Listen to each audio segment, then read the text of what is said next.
알죠, 이거. 중간회랍은 언제 하는 겁니까? 종료일부터 2개월 내에 납부해야 되는 겁니까? 중간회랍은 언제 하는 거죠? 10월 30일 하는 거죠, 그죠? 맞잖아요. 우리 5월 달에 내면 플러스 6 해보세요. 그럼 11월 30일 하는 거죠, 그죠? 이거는 틀린 지문이 되겠습니다. 또 틀렸다. 자, 근로소득과 사업소득이 있는 거주자는 종합소득세 과세 확정신고를 하여야 한다. 이건 당연히 뭡니까? 맞죠, 그죠? 자, 이런 근로소득과 사업소득이 있는 거주자는요. 그죠? 종합소득세 확정신고를 근로소득과 사업소득이 있는 거주자는 확정신고를 해야 한다. 이건 정답이 맞는데? 정답은 4번이죠? 이거는 읽어낼 때 근로소득과가 아니고 뭡니까? AND잖아요, 그죠? 읽어낼 때 근로소득도 있고 뭐도 있는 거예요? 사업소득이 있으니까 합산해서 신고해야 된다. 그렇게 보시면 될 것 같습니다. 네? 그러니까 이런 말 문제를 볼 때 이 문제가 틀릴 수 있고 유추 해석하면 맞을 수도 있고 그런 부분이 좀 있다는 거죠.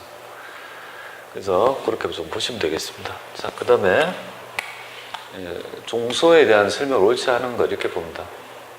소득공제에 옳지 않은 거 될 수 없고, 우리의 추가공제는 항상 기본공제 대상자를 한다고 했습니다. 옛날에는 아닌자도 받을 수 있었던 게 있었거든요. 지금은 그렇지 않다 이렇게 보면 돼요. 자, 총 급여액이 500만 원 있는 배우자는 기본공제 대상자고요. 최소 나이가 70이고, 그죠? 이건 아니다, 그죠? 150만 원, 그죠? 아니다. 이런 것들은 그냥 어려운 부분이 아닌 것 같습니다. 이런 것들은 쉽게 논점이 나타나는 부분이죠. 우리가 이제 이론 문제에 보면 굉장히 어려운 부분도 있습니다, 솔직히. 근데 그렇지 말고 내가 알 수 있는 거를 꼼꼼히 보면 11개 정도 이상 맞을 수 있어요. 몇 문제만 좀 혼란스러운 거죠, 그죠? 근데 이제 계산 볼게요. 기타 소득자료. 이것도 보면 기타 소득에 대한 얘기를 하고 있는데 우리 소득 금액은 얼마냐 이렇게 표시하고 있습니다. 좀 빨리 푸는 방법이 기타 소득은 80% 필요경비를 아는지가 중요해요. 그러면 80%짜리라면 뒤집어 보면 20%만 곱하면 되는 거죠. 필요경비가 없는 거는 다 더하고 80% 경비가 있는 거는 20%만 더하고. 근데 그때 여러분들이 원고료하고 강연료만 막 생각나죠. 근데 김연아라고 제가 얘기할 때 순위경쟁대회에서 받는 상금, 부상 및 시상도 뭡니까? 80% 필요경비가 인정이 돼요. 그 다음에 강연료, 그 다음에 원고료, 그 다음에 우리 지역권, 지상권의 대여소득, 대여설정소득, 그 다음에 산업재산권 등의 양도소득 같은 것도 인정이 되고요. 그 다음에 우리 계약의 위약이나 해약에 따라 있죠. 받는 보상금 중에서 주택 입주 지세상금 이렇게 6개만 뭡니까? 우리 80% 경비를 인정해주고, 물론 골동품도 있지만 그거 빼고 6개. 그걸 만약에 모른다 하더라도 여기서 어디에서 기타 소득에 보면 6개 있잖아요, 그죠? 거기 확인해 보면 되잖아요. 기타 소득 자료에 소득 부분에 보면 6개 나오잖아요, 그죠? 그런 거 좀 확인해 보고 보시면 되겠습니다. 원고료가 이 얘를 하는 거는 뭐냐면 최소한이니까 80% 경비보다 얘가 더 많이 들었다라면 얘를 인정해 준다는 말이거든요. 근데 대부분 상식적이라면 얘는 50%잖아요, 그죠? 얘는 말도 안 되고.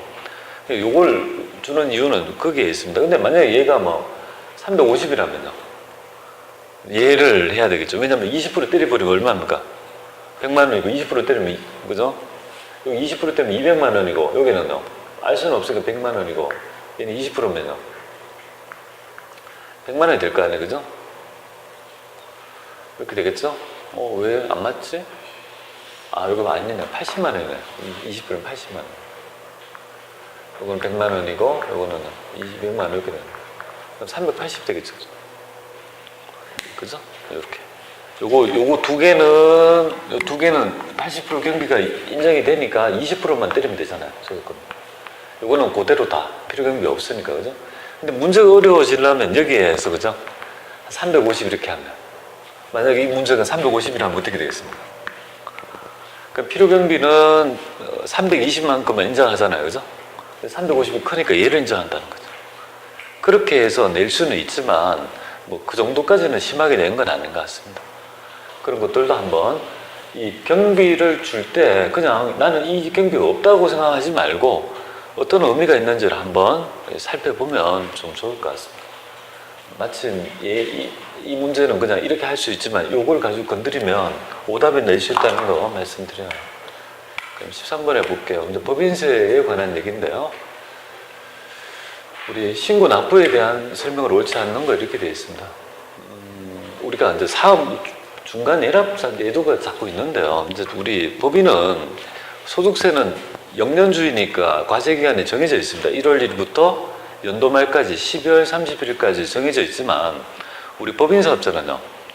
우리 사항법상에 사업연도를 1년을 초과하지 않으면 된다고 했으니까 6개월, 3개월, 9개월, 10개월 지멋대로 뭡니까? 정할 수 있는 거예요. 근데 일반적으로 6개월 법인, 3개월 법인 이런 거 합니까? 신고를 석 달마다 하려면 너무 얼마나 힘들겠습니까? 그러니까 대부분은 어떻게 하냐면 1년 법인을 보통 일반적으로 하는 게 그죠? 일반적이잖아요. 그래서 이제 1년이 되니까 중간에 조세세권의 확보 때문에 1년 정도 되니까 반 정도를 6개월에 한번 내어놓는 제도가 중간 예납인데 6개월 이상이 되지 않는 법인은요. 중간 예납도 너무 시차가 짧으니까 예납을 하지 않습니다. 그런 얘기. 그래서 6개월 법인도 뭡니까? 중간 예납가 있다. 이건 틀린 질문이 되겠습니다. 아니다 이렇게 보면 돼요. 좀 1년이 6개월을 초과했을 때 뭡니까? 중간 반 정도를 내어놓는 제도가 있다는 정도만 보시면 될 것 같습니다. 좀 굉장히 뭡니까? 이런 거 디테일한 얘기죠. 그죠? 그 다음에 납세 의무가 있는 법인은 3개월 내에, 그죠? 우리가 3월 말에, 3년도 종료부터 3개월 내에 해야 된다는 말이 있고, 요거 좀 설명을 하려고, 1,000만 원 초과하면 분납할 수 있는데, 요거 좀 설명해 보려고 그래요. 요거에 대한 얘기를 조금 해보려고 해요. 답은 요거지만, 우리, 첨부 서류가 있어요. 필수 첨부 서류. 내국 법인에 우리가 법인세를 신고했다는 필수 선부가 뭐냐면 일단은 뭐를 내야 되냐면 법인세 있죠. 과세표님의 세액조정계산서랑 있죠. 우리 세무조정계산서 있죠. 그걸 내야 돼요.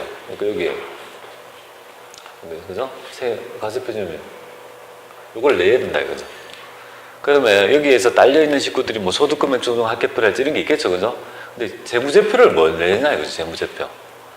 재무제표를 낼 때 뭐를 내야 되느냐 하면 기본적으로 보면 우리 세법에서는 현금 흐름표랄지 자본 변동표는 요구하지 않습니다.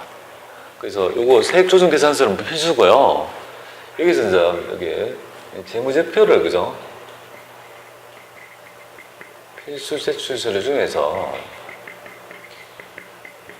이게 법인세하고 소득세가 좀 달라요. 법인세하고 소득세 할 때 여기에서 우리 재무보고서가 있죠. 조금 달라요. 여기서 내는 재무보고서 좀 물론 여기에서 플러스 알파해서 뭡니까?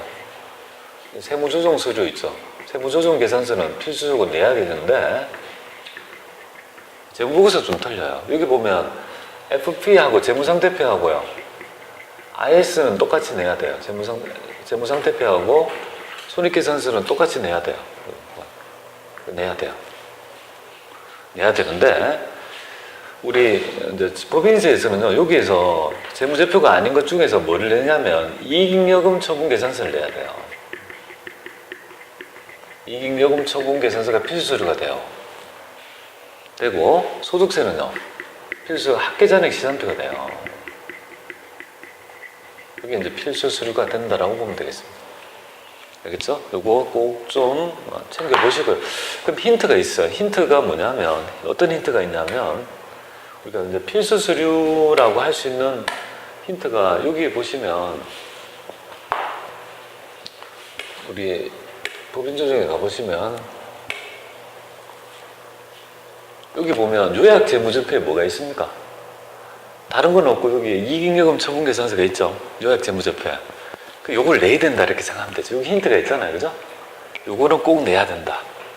그리고 소득세에서는요, 합계잔액 시산표를 필수적인 있죠. 재무 서류로 보고 있습니다. 요 두 개의 차이점 있죠. 꼭 좀 알아주시면 좋을 것 같아요. 약간 신고 절차 중에서 디테일한 내용입니다. 이런 거 있죠. 이익여금 처분 계산서 챙겨야 된다는 것도 좀 알면 좋겠습니다. 여기에 특징이 뭐냐면 굉장히 뭔가 신고 절차적 짜실짜실한 절차적 사항도 많이 내죠. 그죠? 그래요. 14번 우리가 입금은 몇 개냐 이렇게 되어 있습니다. 입금 과세하는 거 몇 개냐라고 되어 있습니다. 우리 송금에서 한입된 금액 중에 한입된 금액은요, 입금서 한입하고요. 우리 법에 의한 고정자산 평가액은요, 당연히 입금이다, 그죠? 법률에 의하지 않는 거는 임의적인 평가 차익이지만 입금이고, 자기 양도금액은요, 당연히 입금이죠. 장부가액은 송금 이렇게 됩니다. 우리가 국세지방세에 관할금의 한급금 이자는요, 입금 불산입이니까 이건 입불이니까 뭡니까? 대상이 되는 3개 이렇게 되겠습니다.